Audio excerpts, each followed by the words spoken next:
बद्री विशाल भगवान की जय। शंकर भगवान की जय। पवन सुत हनुमान की जय। चैत्र मास के पवित्र समय में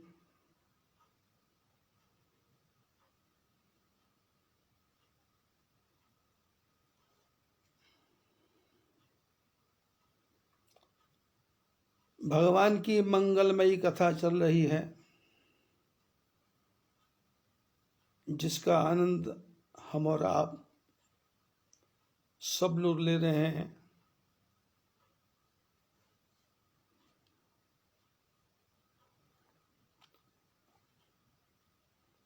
पिछले 2 दिन से अपना प्रसंग चल रहा है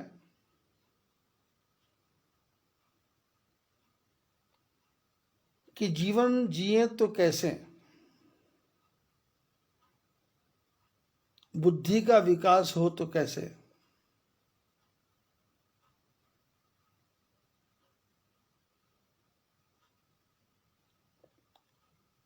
बुद्धि में परिवर्तन हो तो कैसे।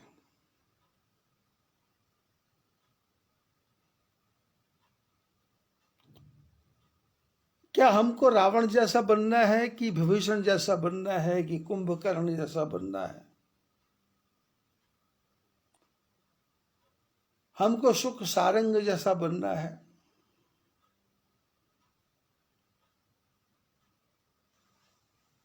या हमको जनक, दशरथ, प्रताप भानु,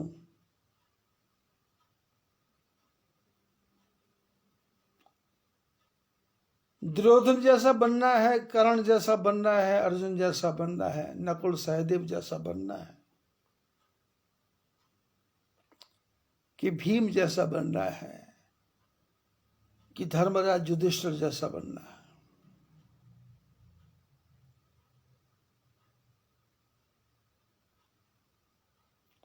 जीवन छोटा है, समय कम है और इसी छोटे जीवन में ही ऊंची से ऊंची वस्तु को प्राप्त करने की चेष्टा करना है।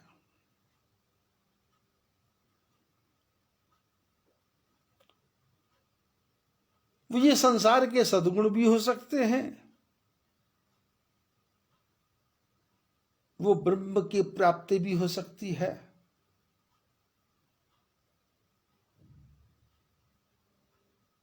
वो योग दृष्टि भी हो सकती है,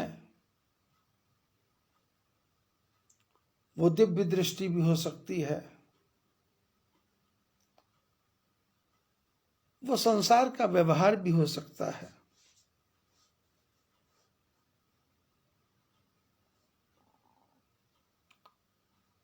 यदि रामायण महाभारत दोनों को हम पढ़ें तो दोनों में जो भगवान ने कृष्ण भगवान या राम भगवान के रूप में अवतार लिया,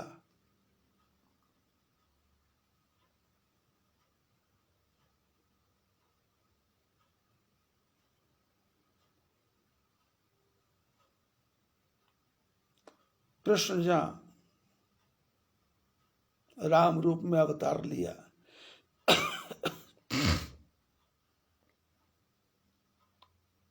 वो महाभारत हो, भागवत हो, गीता हो, रामायण हो,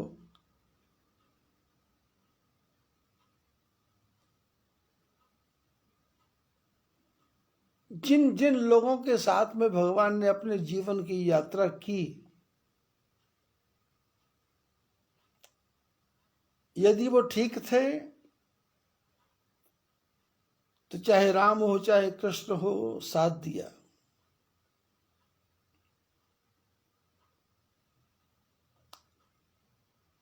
यहां तक कृष्ण की बात है,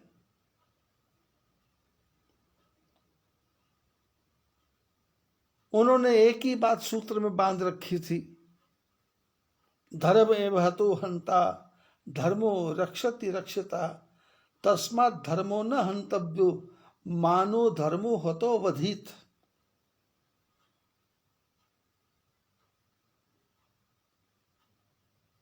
धर्म की रक्षा तुम करोगे तो धर्म तुम्हारी रक्षा करेगा, और जो तुम्हारे धर्म की रक्षा न करे तो उसको जीने का अधिकार नहीं है। लेकिन भगवान राम जी के जीवन का सिद्धांत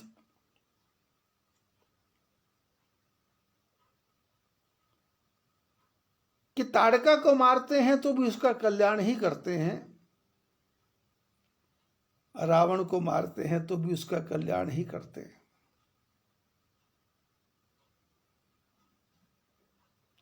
राक्षसों को मारते हैं तो भी उसका कल्याण ही करते हैं। कैकेयी दुख देती है उसको भी गले से लगाते हैं, और कुब्जा के बारे में तो कभी जीवन में कभी प्रश्न ही नहीं है।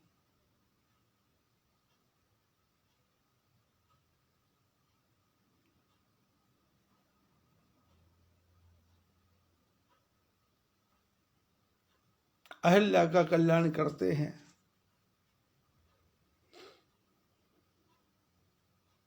मारीच का भी कल्याण कर देते हैं।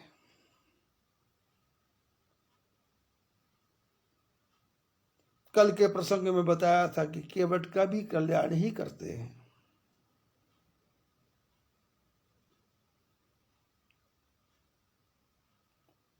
क्योंकि राम जी कहते किससे बांधूं बैर जगत में कोई नहीं पराया, हर एक जीव में प्रतिबिंबित है उसी ब्रह्म की छाया।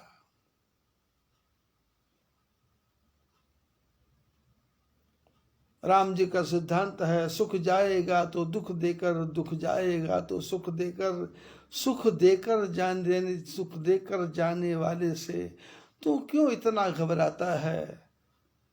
दुख तो मानव की संपत्ति है, तू दुख से क्यों घबराता है।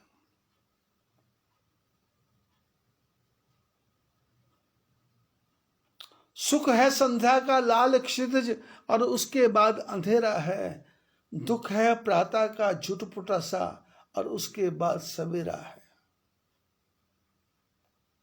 सुख देकर जाने वाले से तू क्यों इतना घबराता है। सुख दुख तो जीवन की कला है।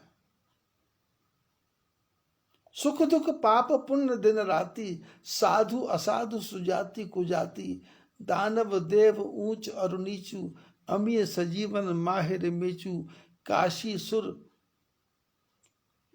मग सुरसर क्रमनासा, मरु मार्ग महिदेव गवासा, सर्ग नरक अपवर्ग विभागा, निगम अगम गुण दोष विभागा, जड़ चेतन गुण दोषमय, विश्व की न करतार, संत हंस गुण गहय पय, परिहरि भारी विकार।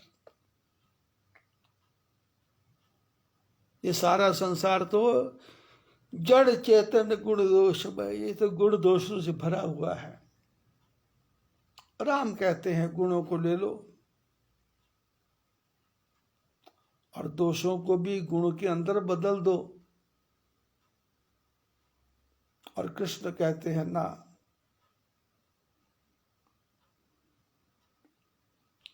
दोष का समूल नाश करो और गुण को ग्रहण करो,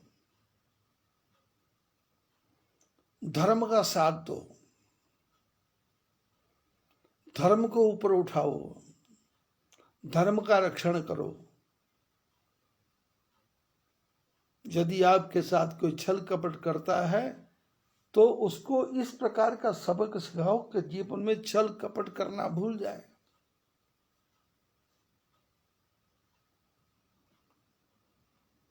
छल कपट प्रपंच से दूर।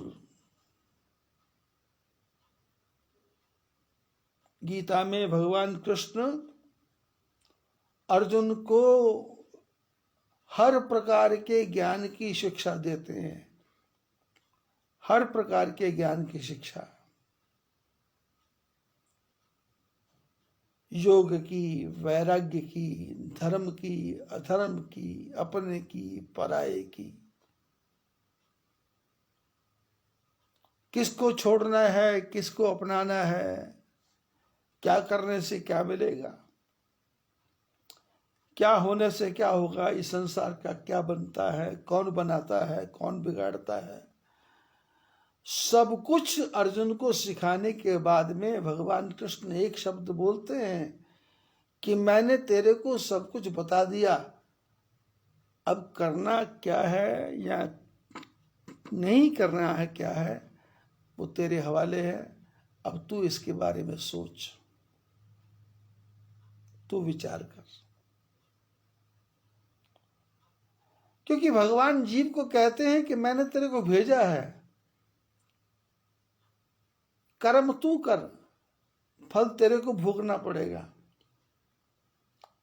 मैंने तो तेरे को खुले आंगन में खेलने के लिए भेज दिया, अब बुद्धि का विकास कर ले क्या बुद्धि का विनाश कर ले, पर उम्र ज्यादा नहीं है, उम्र थोड़ी है, सफर उलझा हुआ है, दुनिया के हजारों हजारों झंझट चारों तरफ मुंह बाए खड़े हैं।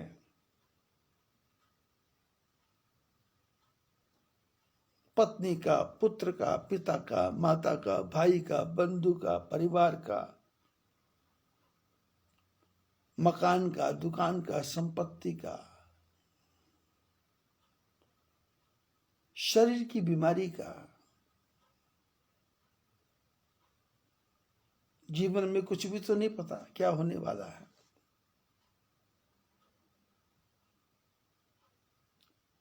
क्या भरोसा है इस जिंदगी का, साथ देती नहीं ये किसी का, क्या भरोसा है इस जिंदगी का, शम्मा बुझ जाएगी जलते जलते,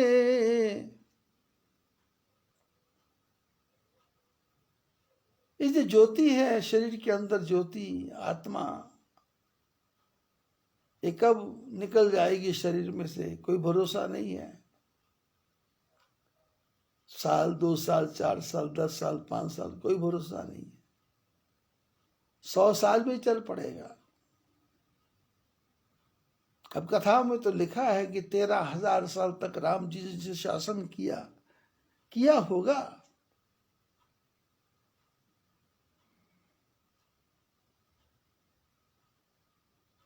किया होगा, लेकिन हमारे आपके पास तो 1300 दिन भी नहीं है, 13,000 दिन भी नहीं है,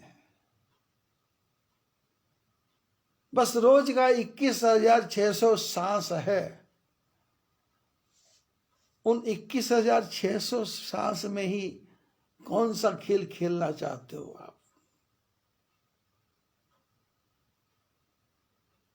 मोबाइल वाले बोलते हैं गेम खेलो, स्कूल वाले बोलते हैं पढ़ाई करो, और बड़े बड़े कोचिंग सेंटर वाले बोलते हैं पढ़ाई करो।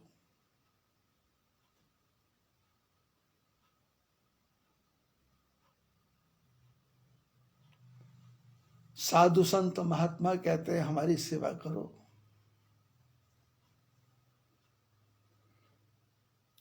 महापुरुष कहते हैं भगवान का भजन करो, और परिवार वाले कहते हैं शादी करो, बच्चे कहते हैं खाना लाओ, पत्नी बोलती मेरा ध्यान रखो, पति बोलता मेरा ध्यान रखो।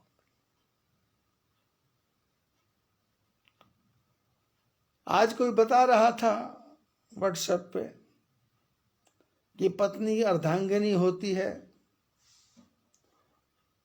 उसको पूरी बात कभी नहीं बतानी चाहिए, आधी बात बतानी चाहिए। पर उस बुद्धिमान आदमी को पता नहीं है कि ये जो अर्धांगिनी होती है ये तेरे आधे अंग को भी खाने वाली होती है। अर्धांगिनी तो है, लेकिन जो तेरा बच्चा आधा अंग है उसको भी चट कर जाने वाली है, चूस जाने वाली है, खत्म कर देने वाली है। तू इससे कुछ भी नहीं छुपा पाएगा। इससे पड़ोसी नहीं छुपा पाते, इससे इसकी सहेली नहीं छुपा पाती, ये अपनी बात स्वयं ही नहीं छुपा पाती, तो तुम इससे क्या छुपाओगे? जीवन छोटा है। किस रास्ते पर चल रहा है? भगवान कृष्ण अर्जुन को कहते हैं मैंने सब कुछ बता दिया, अब चलना तेरे को है। वेद व्यास जी महाभारत में लिखते हैं कि संसार में जो वस्तु नहीं है वो इस 18 पुराणों में नहीं है, महाभारत में नहीं है। जो इस महाभारत में है वो संसार में है। तो किसी ने पूछा कि 18 पुराणों में कोई सार तत्व है क्या? तो उन्होंने कहा सार तत्व तो यही है, अष्टादश पुराणेषु व्यासस्य वचनद्वयम् परोपकाराय पुण्याय पापाय परपीडनम। 18 पुराणों में 2 ही बातें हैं। रामायण में उसी को गोस्वामी जी कहते हैं, परहित सरिस धर्म नहीं भाई, पर पीड़ा सम नहीं अधमाई। दूसरे का हित करने के समान धर्म नहीं है, दूसरे को पीड़ा देने के समान अधर्म नहीं है। 2 ही है। परहित सरिस धर्म नहीं भाई, परहित के समान कोई धर्म नहीं है। अब गीता में भी ये लिखा है।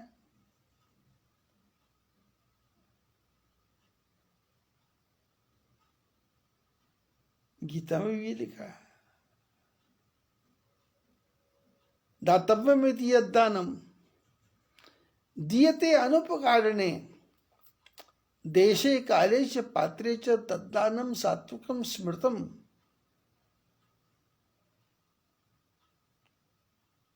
और 18 पुराणों में तो यही शब्द बार बार है कि राक्षसों का संहार करना है और देवताओं का उद्धार करना है। और मनुष्य चाहे देवता बन जाए, चाहे राक्षस बन जाए, चाहे देवता बन जाए, इसकी जो इच्छा है, और ये चाहे तो स्वयं भगवान बन जाए। तो किसी महापुरुष ने कहा तू एक दिन भी जी शहनशाह बन के जी, मत पुजारी बन, स्वयं भगवान बन के जी। तो एक दिन भी जी शहनशाह बन के जी, मत पुजारी बन, स्वयं भगवान बन के जी। विश्वामित्र जी राम लक्ष्मण जी को लेकर के जाते हैं, 2 को लेके जाते हैं, 8 बना के लाते हैं, 4 शादी, राम लक्ष्मण भरत शत्रुघ्न, मांडवी श्रुत कीर्ति उर्मिला सीता। अपना प्रसंग विवाह की चर्चा की तरफ जा रहा था, लेकिन चैत्र मास है। इस चैत्र मास में तो कभी होली का रंग आ जाता है, कभी शिवरात्रि का रंग आ जाता है, कभी कौन सा रंग आ जाता है। आज दूसरा ही रंग आया हुआ है।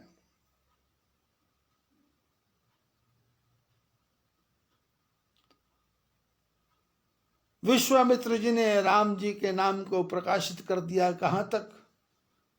जनकपुर तक। कहां अयोध्या, कहां जनकपुर।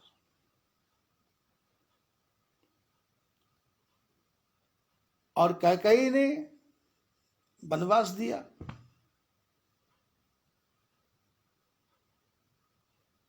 राम जी की यात्रा आगे बढ़ी। गुरुओं की कृपा से जीवन जीने की कला आ गई थी। छोटे से कैसा व्यवहार करना है, बड़े से कैसा व्यवहार करना है, दीनहीन से कैसा व्यवहार करना है, सामने वाले को ये शो नहीं करना कि मैं बुद्धिमान हूं। यदि उसके पास नहीं ज्ञान है तो उसको देना है, यदि मेरे से ज्यादा ज्ञान उसके पास है तो उसे लेना है। ये महापुरुष सिखाते हैं। जो अच्छे लोग हैं वो नहीं सिखाते कि दूसरे को डिफेम करो, दूसरे को गिराओ, दूसरे को चुकाओ, दूसरे को कहीं का ना छोड़ो, ऐसा नहीं। जो महापुरुष हैं वो तो ये सिखाते हैं कि आगे कैसे बढ़ना है,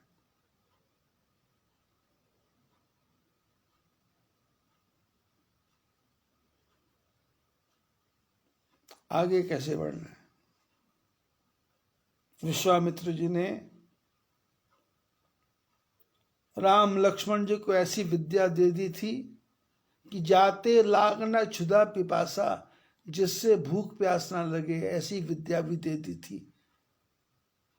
क्योंकि उनको पता था 14 साल का वनवास आएगा और उस वनवास में भूख प्यास भी रहना पड़ेगा, बिना फलों के भी रहना पड़ेगा, क्योंकि जंगल में कहाँ 12 महीने फल मिलते हैं।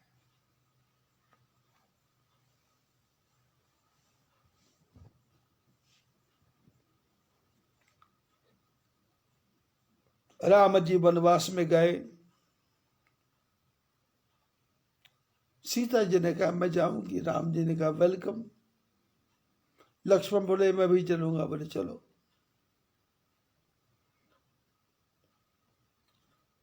और जंगल में जाकर के भगवान राम किससे चर्चा करते हैं?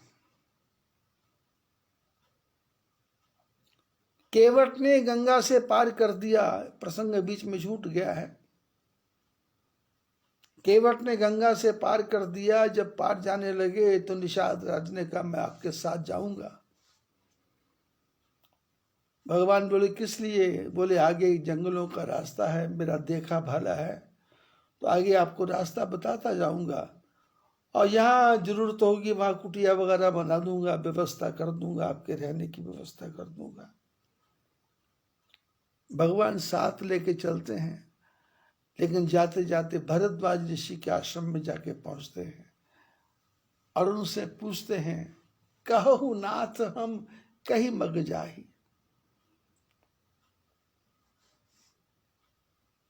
साथ में निषाद राज बैठा है जो जंगल के एक एक कोने के बारे में जानता है, लेकिन राम भरद्वाज ऋषि से पूछते हैं हम कौन से रास्ते से जाएं। इसका क्या अर्थ है? संसार का आदमी संसार के रास्तों को तो जानता है, लेकिन उसके जो रास्ते हैं उसमें छल कपट प्रपंच होता है, उसमें अपना लाभ होता है, अपना हानि होता है। लेकिन महापुरुष जो रास्ता बताएंगे उसमें लाभ ही लाभ होगा, हानि की बात नहीं होगी।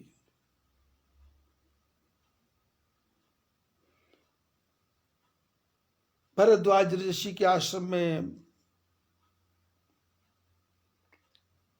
ब्रह्मचारी जो पढ़ते थे उनको बोला कि इनके साथ जाना है। अब राम जी के रूप को देख के तो सब मोहित थे, तो सुने 10 1 50 आए, बोले 10 20 50 सब भाग करके आ गए, हम जाएंगे हम जाएंगे हम जाएंगे। तो गुरु विश्वामित्र जी भरद्वाज ऋषि ने कहा 4 ब्राह्मणों को भेजा। 4 ब्राह्मण मैंने 4 वेद।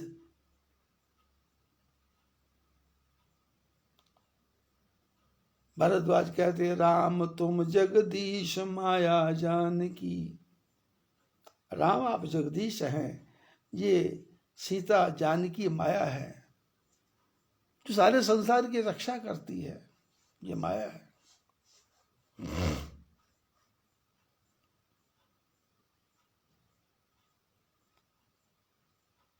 चारों को भेजा, भरद्वाज साथ में है। राम जी ने निषाद राज साथ में है। राम जी ने निषाद राज को कहा कि आप वापस चले जाइए, अब हम 4 मुनियों के साथ जाएंगे। 4 मुनियों के साथ जाते हैं। आगे वाल्मीकि ऋषि का आश्रम आता है। उनसे जाके पूछते हैं कि कहु नाथ, हम 14 साल वनवास में रहना चाहते हैं, कहाँ रहे हम? वाल्मीकि ऋषि ने कहा कि पूछे हूं मोहि कि रहो कहाँ, मैं पूछू सक चाहू, जय न हो तह देहु कह, तो मैं दिखाओ ठाओ। आप मेरे को पूछते हैं कहाँ रहे, और मैं आपसे पूछते सकुचा रहा हूं कि आप कहाँ नहीं रहते। आप बता दो कहाँ नहीं रहते। यहां बताओगे यहां नहीं रहते, मैं आपको बता दूंगा कि यहां रह जाओ। राम जी ने कहा हम चाहते हैं सीता लक्ष्मण के साथ जाके रहें, तो उत्तर दो कहाँ रहें। तो वाल्मीकि ऋषि ने 14 मकान रहने के लिए बताए। 14 मकान।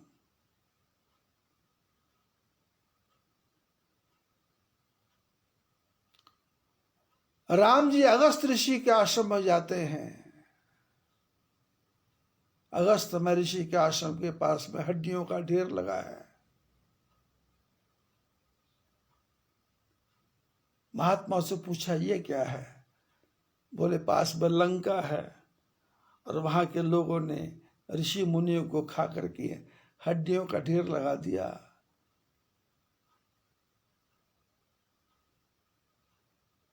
भुजा को उठा करके प्रण किया।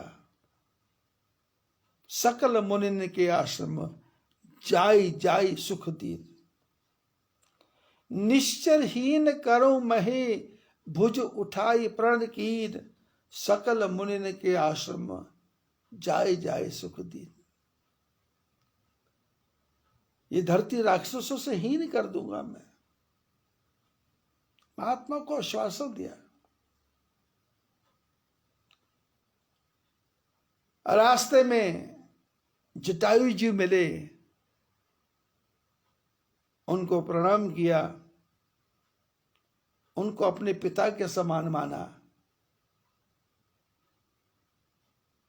और उनको कहा मैं यह दंडकारण्य में निवास करता हूं, पंचवटी में। जटायु महाराज ने कहा चिंता नहीं करना, या ऊपर मेरी उड़ान है, मैं पूरी रक्षा करूंगा। लोग कहते हैं हमारे को नौकर नहीं मिलते, लोग कहते हैं हमारे पास नौकर टिकते नहीं है, लोग कहते हैं हमारे पास नौकरों का पता नहीं है। पर राम वाल्मीकि जी को अपना बनाते हैं, भरद्वाज जी को अपना बनाते हैं, शरभंग को अपना बनाते हैं, सुतीक्ष्ण को अपना बनाते हैं, अगस्त महर्षि को अपना बनाते हैं, जटायु को अपना बनाते हैं,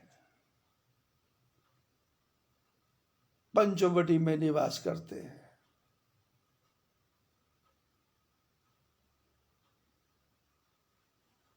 अयोध्या की कोई चर्चा ही नहीं है, संसार की कोई चर्चा ही नहीं है। जंगल में ही मंगल है, क्योंकि सब अपने हैं।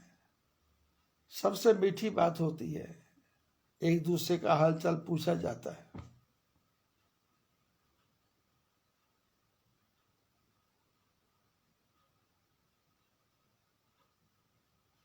रावण का भाई विभीषण आता है,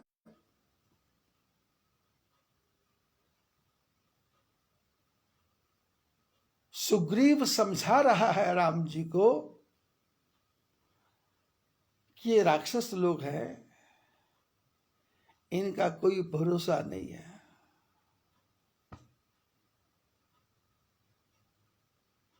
इनका कोई भरोसा नहीं।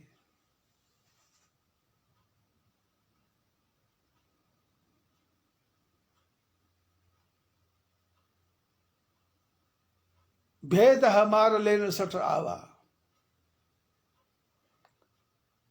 राखिए बांधी मोही असभावा। लोगों ने आके सूचना दी कि रावण का भाई विभीषण आया है। राम जी ने सुग्रीव से पूछा क्या करना चाहिए। सुग्रीव ने कहा रावण का भाई है, इसलिए यह हमारा भेद लेने आया है, इसलिए मेरी इच्छा है इसको बांध के रख लेना चाहिए। राम जी ने कहा हमारा क्या भेद है भाई, हम तो ओपन हार्ट हैं, खुली किताब है, हमारा कोई भेद नहीं है। यदि आपको लगता है भेद लेने आया है तो भी इसको ले आओ, यदि आपको लगता है हमसे मिलने आया है तो भी इसको ले आओ।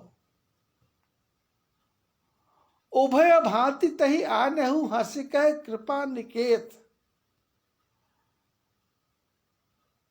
जय कपीश कही कपि चले अंगद हनु समेत।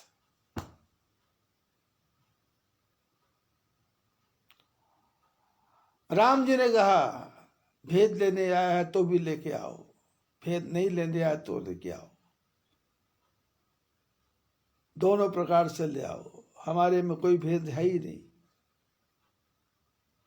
अंगद हनुमान जी समेत सब भागे जय जयकार करते हुए, और हनुमान जी ने जाकर के विभीषण को पकड़ लिया। विभीषण ने कहा प्रणाम। बोले काय का प्रणाम? बोले मिले। बोले ऐसे मिलने से क्या फायदा? विभीषण ने कहा क्या कोई गलती हो गई क्या? हनुमान जी ने कहा मैंने लंका में तुमको कहा था, तब हनुमंत कहा सुन भ्राता, देखी चहु जान की माता। बोले मैंने तुमको लंका में भाई कहा था ना? बोले हाँ कहा था। मैंने तुमको भाई माना था? बोले माना था। और तुमने कहा था कि हम तुम भाई भाई कैसे, मैं बंदर तुम राक्षस। तो मैंने कहा सीता तुम्हारी भी माता, सीता मेरी भी माता, इसलिए हम दोनों भ्राता। बोले ठीक। बोले जब ठीक था तो जब यहाँ आए थे राम जी की सेना में तो आकर के धीरे से बोलना था मैं हनुमान का भाई हूं, झगड़ा ही खत्म हो जाता, एक भी बंदर हाथ नहीं लगाता था, और सीधा तुमको मेरे पास लेके आता था और मैं तुमको राम जी के पास लेके जाता था।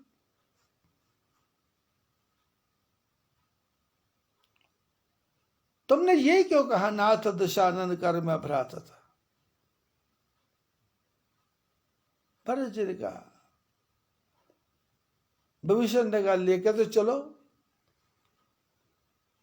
जब भगवान के पास आए तो विभीषण तो फिर वही कहानी, नाथ दशानन कर मैं भ्राता,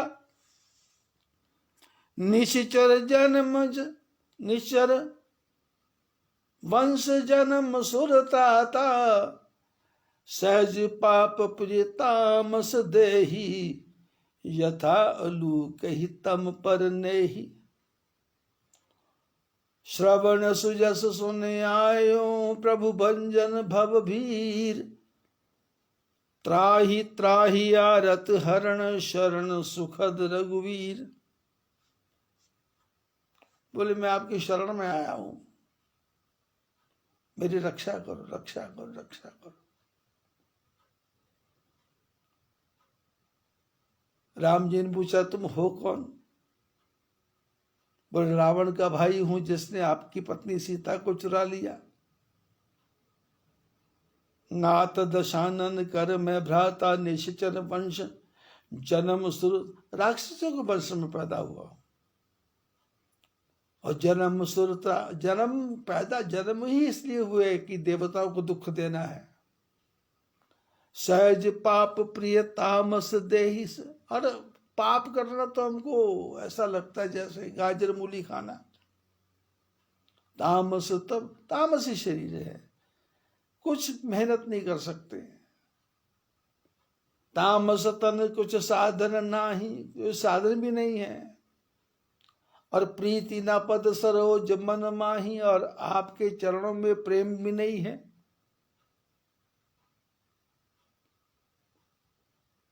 भगवान बोले चरणों में प्रेम भी नहीं है, प्रीति भी नहीं है, साधन भी नहीं है, पापी भी हो, देवताओं को दुख भी देते हो, तामसी भी हो, तो फिर यहाँ क्या करने आए? यहाँ क्या करने आए? बोले आया नहीं। बोले फिर? बुलाया गया हूं, बुलाया गया हूं, निमंत्रण दिया गया है, आमंत्रण दिया गया है, प्रलोभन दिया गया है, आपके यश के बारे में सुन करके आया हूं। भगवान बोले किसने सुनाया? बोले श्रवण सुजस सुन आयो, प्रभु भंजन भव भीर, त्राहि त्राहि आरत हरण, शरण सुखद रघुवीर। बोले आया नहीं। ये जो आप मेरे साथ खड़े हैं हनुमान जी, इन्होंने मेरे को बताया था कि भगवान तो बंदरों पर भी प्रेम करते हैं, तुम तो ब्राह्मण हो, भगवान की शरण में आ जाओ।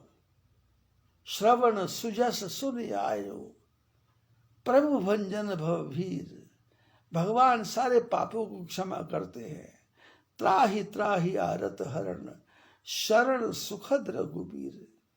मैं आपके चरणों में आया हूं, आप मेरी रक्षा करो। और लिखा है भगवान राम ने समुद्र का जल मंगवाया और बाली के क्या बोलते हैं विभीषण के मस्तक पर तिलक लगा दिया। लंकापति रावण की जय हो। हनुमान जी प्रसन्न हो गए।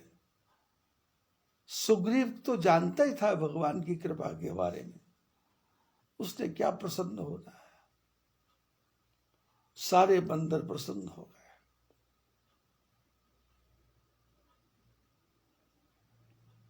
और हद तो तब हो गई जब लक्ष्मण जी ने मेघनाद को मार दिया। मेघनाद के शरीर को लंका में पहुंचाया उसकी पत्नी के पास।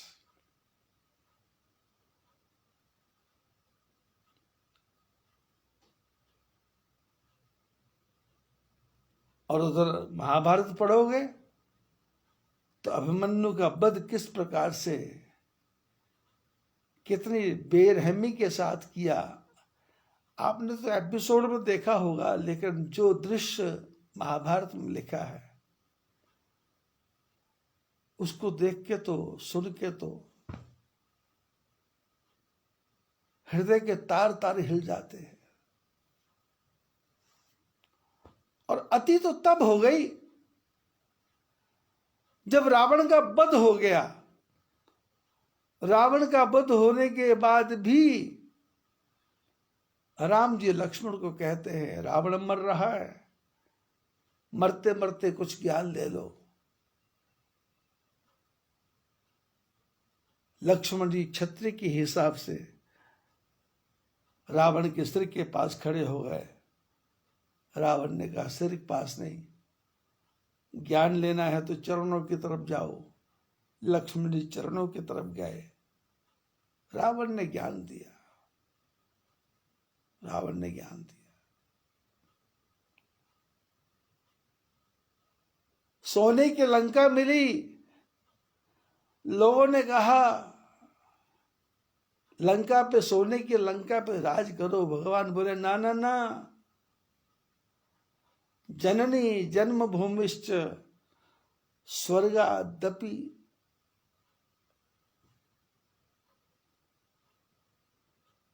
बोले अपनी जननी जन्मभूमि के समान कोई वस्तु हो सकती नहीं। अपि स्वर्णमयी लंका, बोले यद्यपि सोने की लंका राम जी को मिली पर राम जी को रुचती नहीं है। बोले जननी जन्म भूमि स्वर्गादपि गरीयसी। बोले अपने सोने की अपना जो जन्मभूमि है, चाहे वो मिट्टी की है, वो तो वैकुंठ के समान है। सोने की लंका को जीतने के बाद भी वो सोने की लंका भविष्य को दे दी है। मेरे को जीतना नहीं है, मेरे को तो मिलाना है, मेरे को मिलाना है। और जब अयोध्या वापस आने लगे तो हुआ क्या, देवता आए, क्या सेवा करे। भगवान बोले भाई ये युद्ध हुआ है, इसमें बंदर भी मरे हैं, राक्षस मरे हैं, इसलिए इंद्र तुम्हारे पास अमृत है, इन पर वर्षा कर दो।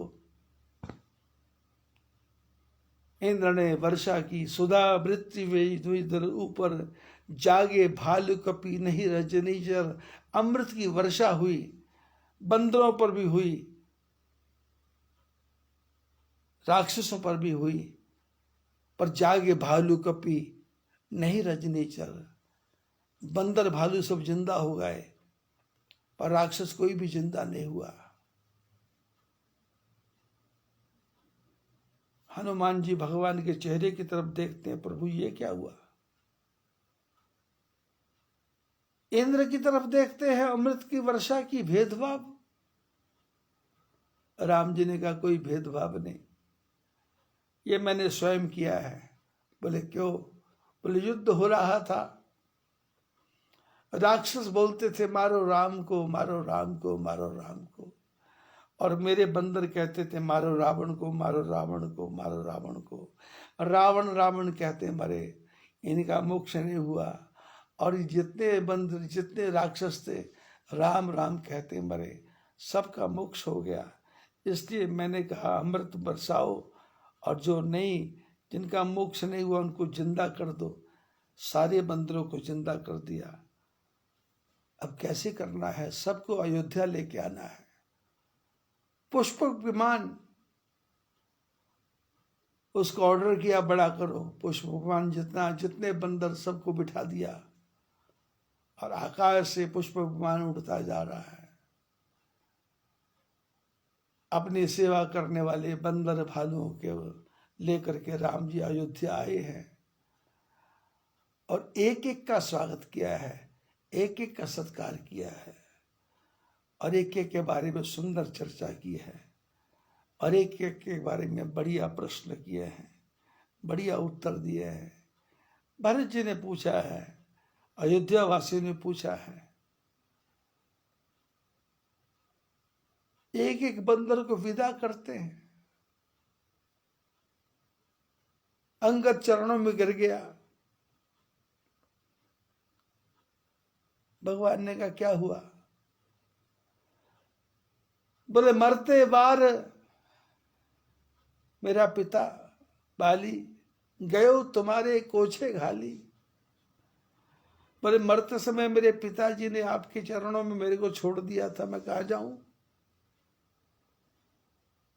भगवान ने कहा जाके राज संभालो।